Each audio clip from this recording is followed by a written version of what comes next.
ನಮಸ್ತೆ ಕನ್ನಡಿಗರೇ, ನಾನು ನಿಮ್ಮ ಮೈಸೂರು ಲೋಕೇಶ್. ನೋಡಿ, ಊಟಿಲಿ ಸಂಕ್ರಾಂತಿ ಸಮಯ. ನಾವು ಸಂಕ್ರಾಂತಿ ಅಂತ ಹೇಳ್ತೀವಿ ನಮ್ಮ ಕರ್ನಾಟಕದಲ್ಲಿ. ಇಲ್ಲಿ ಪೊಂಗಲ್ ಅಂತ ಹೇಳ್ತಾರೆ, ಹ್ಯಾಪಿ ಪೊಂಗಲ್ ಅಂತ ಹೇಳ್ತಾರೆ. ಊಟಿಲಿ ಪೊಂಗಲ್ ಯಾವ ಥರ ಮಾಡ್ತಾರೆ ಅನ್ನೋದು ತೋರಿಸ್ತೀನಿ. ನೋಡಿ, ಫಸ್ಟು ಈ ಥರ ಒಂದು ಮಡಿಕೆಯಲ್ಲಿ ನೀರು ಹಾಕಿರ್ತಾರೆ. ನೀರು ಹಾಕಿಟ್ಟಾದ್ಮೇಲೆ ಅದು ಚೆನ್ನಾಗಿ ಕುದಿ ಬರಬೇಕು. ಚೆನ್ನಾಗಿ ನೀರು ಕುದಿ ಬಂದಾದಮೇಲೆ ಅದಕ್ಕೆ ಏನೇನು ಹಾಕ್ತಾರೆ ಅಂತ ತೋರಿಸ್ತೀನಿ. ನೀರು ಕುದಿ ಬರ್ತಾ ಇದೆ ನೋಡಿ. ಅಕ್ಕಿ ಮತ್ತು ಬೇಳೆ ಎರಡೂ ನೆನೆಸಿಟ್ಟಿರ್ತಾರೆ. ಅಕ್ಕಿ ಬೇಳೆ ಎಲ್ಲ ನೆನೆಸಿಟ್ಟಿರ್ತಾರೆ. ಆ ನೀರು ಕುದ್ದಾದ್ಮೇಲೆ ಅಕ್ಕಿ ಬೇಳೆ ಏನು ನೆನೆಸಿಟ್ಟಿರ್ತಾರೆ ಅದನ್ನು ಅದರೊಳಗಡೆ ಹಾಕ್ತಾರೆ. ಮಡಿಕೆ ಒಳಗಡೆ ಹಾಕಿ ಬಿಟ್ಬಿಡ್ತಾರೆ. ಅದು ಚೆನ್ನಾಗಿ ಕುದಿ ಬರಬೇಕು.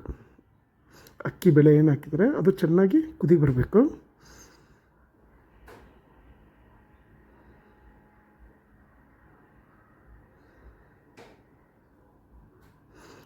ತಮಿಳ್ನಾಡಲ್ಲಿ ಪೊಂಗಲ್ ಅಂದರೆ ತುಂಬ ಫೇಮಸ್ಸು. ಸಂಭ್ರಮದಿಂದ ಹೊಸ ವರ್ಷದ ಮೊದಲ ಹಬ್ಬ ಅಂತ ಆಚರಣೆ ಮಾಡ್ತಾರೆ. ನೋಡಿ, ಎಲ್ಲ ಹಾಕ್ತಾಯಿದ್ದಾರೆ.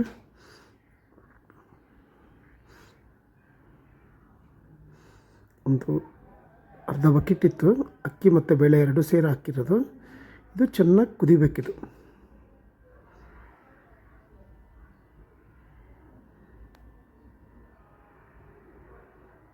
ವರ್ಷದ ಮೊದಲನೇ ಹಬ್ಬ ಊಟಿಯಲ್ಲಿ ಪೊಂಗಲ್ ಮಾಡ್ತಾ ಇರೋದು.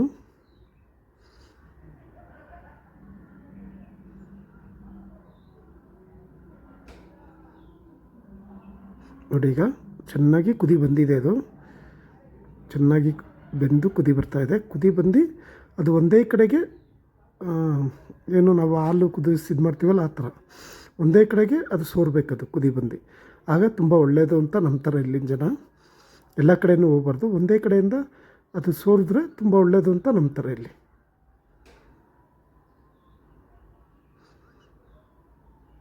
ನೋಡಿ, ಒಂದೇ ಕಡೆ ಸೋರ್ತಾ ಇದೆ. ಅದು ಶುಭ ಸಂಕೇತ ಅಂತ ಇಲ್ಲಿಯವರು ಅಂತಾರೆ.